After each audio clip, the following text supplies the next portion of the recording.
Are they really going to be free of all kinds of government assistance? And have we really checked them out to make sure they're safe? You know, you don't want them leaving every time times are good, make some profits, and then if there's trouble, they come back to the warm embrace of subsidies. That was Elizabeth Warren, chairman of the Congressional Oversight Panel that is looking into TARP.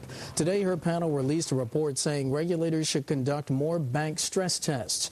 Warren also said the Fed should release more information about the tests. Her report comes out as the Treasury Department today let 10 banks repay $68 billion worth of TARP money.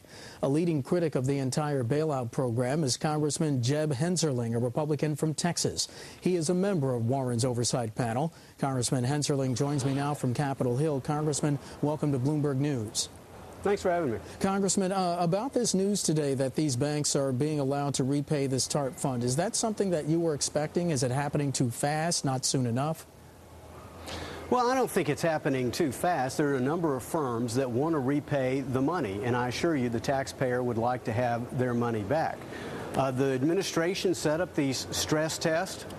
They put together a worst-case scenario under these stress tests, and what they've judged is that there is a roughly $80 billion capital hole that most of the banks, frankly, are being able to fill through the private equity markets. And even if they weren't, there's $100 billion left in TARP that could fill the hole. And I feel that TARP, unfortunately, is no longer about financial stability, no longer about taxpayer protection. Instead, it's become really kind of a revolving fund for the administration to advance their social, economic, political agenda. So I've introduced legislation that would terminate the TARP program and wind this down. Unfortunately, right now, as Secretary Geithner takes in the money on the repayment, he can ship it right back out. It needs to go to deficit reduction. It needs to go to the taxpayer. And Congressman, before we continue, we should let our viewers, we have headlines crossing the Bloomberg terminal that Wells Fargo is saying that it wants to repay TARP, quoting here, at the earliest practical date. Congressman, what should happen to that TARP money being returned? Should it go towards deficit reduction or should it go towards some other form? Well, it should absolutely go through deficit reduction. Again, under the administration stress test, that was designed by the administration, under their worst-case scenario, there is more than enough money in the current TARP to fill any capital hole. And again, it's being filled mostly by the private equity markets. I fear, again, if you look at Chrysler, if you look at GM, the administration is now using TARP to favor the United Auto Workers over other bond holders that never could have passed the scrutiny of the bankruptcy courts.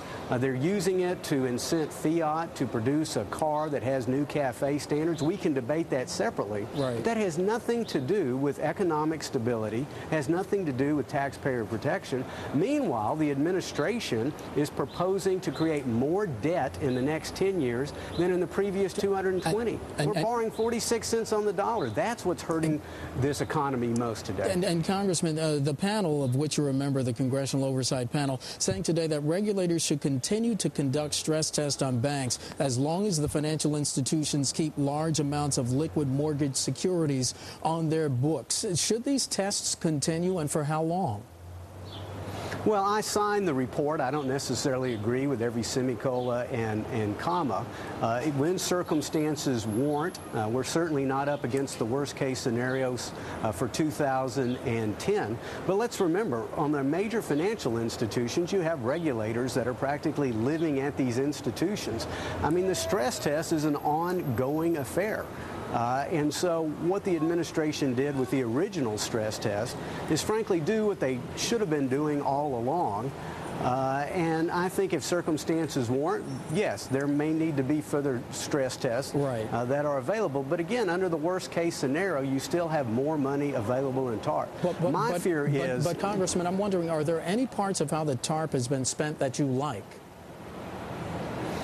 Well, listen, we can debate whether or not it served its purpose last September, but it never it never achieved what it said it was going to achieve, and that was remove toxic assets from the market. It quickly became a capital purchase program. Now you have 12 major programs. It's being used to choose winners and losers. I mean, why GM? Who's next? The airlines? After the airlines, the travel industry? When do you bail out Starbucks? Okay, but Congressman, then it begs then what your solution is what? Well, my solution is number one. Again, there's $100 billion to fill this hole, according to the administration's stress test. Number two, the Federal Reserve still has their 13.3 exigent powers, and they've tripled their balance sheet in handling this economic crisis.